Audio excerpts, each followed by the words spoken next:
Gaza's been bombed. Innocent people have been killed. I'm trying to be fair. So let's first consider the Israeli perspective. Israel has been trying to work a ceasefire, and through the ceasefire, they're still getting bombed.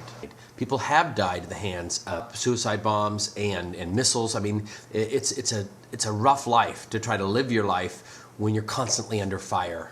Though truth be told, it's much safer to live in Israel than it is to live in Palestine.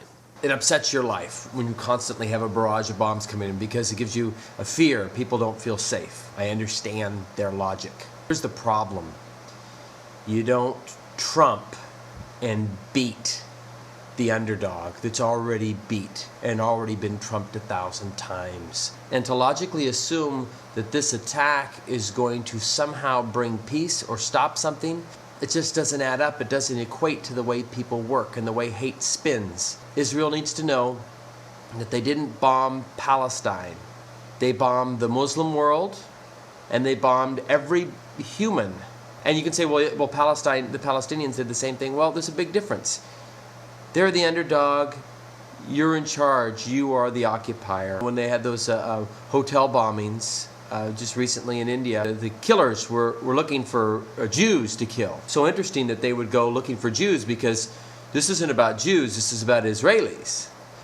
You know, it's not even really about Israelis. It's about the policy of the Israeli government. The Palestinians are loved by the Muslims and by people throughout the world who care, who are awake enough to care, even here in America. So what happens is, out of loyalty to the Palestinian plight and out of outrage, the people who are angry, they want to get back at Israel. But it's hard to get back at Israel because Israel has one of the toughest armies in the world. So what are they going to do? They're going to get back at Jews, and they're going to make Jews pay for this. Oh, not just Jews, also Americans, because we as America are letting it happen. These are seeds of potential terror, quote unquote terror, but someone would say, well, it's not terror, it's retribution. And, to put it in logical perspective, in Iraq, American soldiers they're out in the hot sun, these explosives go off, their buddies have died, they know that someone in the nearby village was in charge of those explosives that killed their buddies. The story goes that they went into the town and killed a lot of innocents because someone had to pay. And see, that's what happens in an environment like that. You can't always get the culprit, so you get the closest next best thing. In Vietnam, there was a big tragedy called the My Lai Massacre. American soldiers were so frustrated because there were booby traps killing their buddies. And one day they went into My Lai. They gunned down pregnant women, children, and these were good guys. They got so worn down, and the only way they could focus their anger and their hatred and their rage was to find the closest next best thing. Just like most Christians, most Jews, most Muslims are peaceful people. The overwhelming majority are peaceful of people on the planet. But when these actions happen, it awakens the radicals and the most angry, outrageous people who are ready to do bad things. And I'm afraid that that's what these sort of events trigger. What should happen, I think, is something like what's happened with China and Tibet. China has really come across as an international villain, and Tibet has come across as an international good guy. In America, you'll see bumper stickers on people's car that say "Free Tibet." Never seen one that says "Free Palestine." Why? Because the Palestinians are shooting missiles back the other way, so people think, well, it's a dance. A dance takes two, and they're doing the dance, so I'm staying out of it. They won't accept our ceasefire. We try to do a ceasefire. They can't even do a ceasefire. How does a ceasefire look to a Palestinian? How does it look to an Israeli? To an Israeli, a ceasefire is perfect. You have everything you want. To a Palestinian, a ceasefire still looks like crap. Your life still sucks and you're still under their thumb. Maybe a ceasefire isn't enough to offer. Well, it's a start. No, well, maybe it's not enough. Maybe you have to offer something more than a ceasefire to start.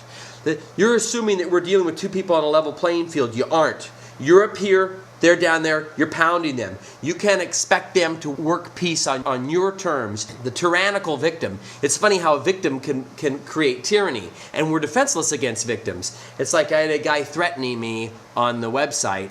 He told me his father was killed in 9/11 and he would hate all Muslims. There's no logic to his argument, but you kind of lay your hands off because his father died.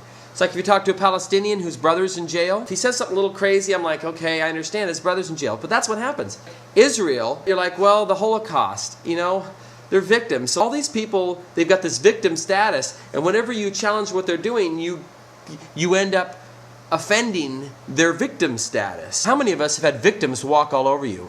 And this is what the guy says to his wife. I've had a horrible life. My father was cruel to me, so I'm going to get drunk and beat you every Saturday night. And the wife's going to say, well, his father abused him and he can't really help it, so he beats me. I mean, that's the way this whole thing's playing out. If you have to dig up the past to explain what you're doing to other people, you're wrong. That's how we know that your justification is wrong. But the world will never know while we're fighting back. Palestine's outgunned. Palestine should roll over and let humanity watch and get outraged and get more and more outraged at their behavior.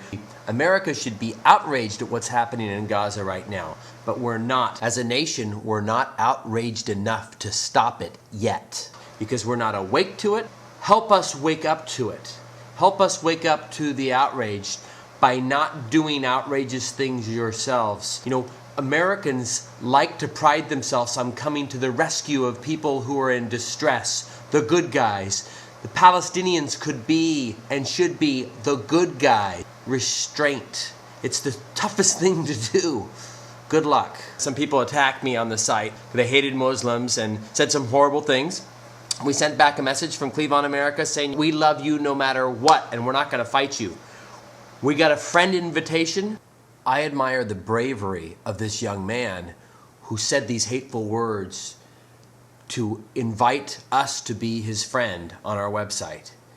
It's a shift in consciousness and it takes courage. So I admire that courage. Sometimes people actually accept that kindness and they have a shift in their consciousness. And this guy had it and he was brave enough to do something about it. So my bravo to you. And a group of Muslims went to a hater's website and said, I love you. This is how you stop the cycle of violence, by love. And the Muslims that did it, I asked, why'd you do it? He says, because this is what Islam teaches. It's about love. It's not about dictating to people about how you love and punishing people and say, see how we love, see how we love. Don't you understand we love? You show love by showing love, and these Muslims are doing it. That's an inspiration to me, and if you want some more inspiration, look around. I'm a non-Muslim. I've got friends who love me and care about me on this site who are Muslims. So if you hate Muslims, come to this site and see what they're saying. Watch what they're doing.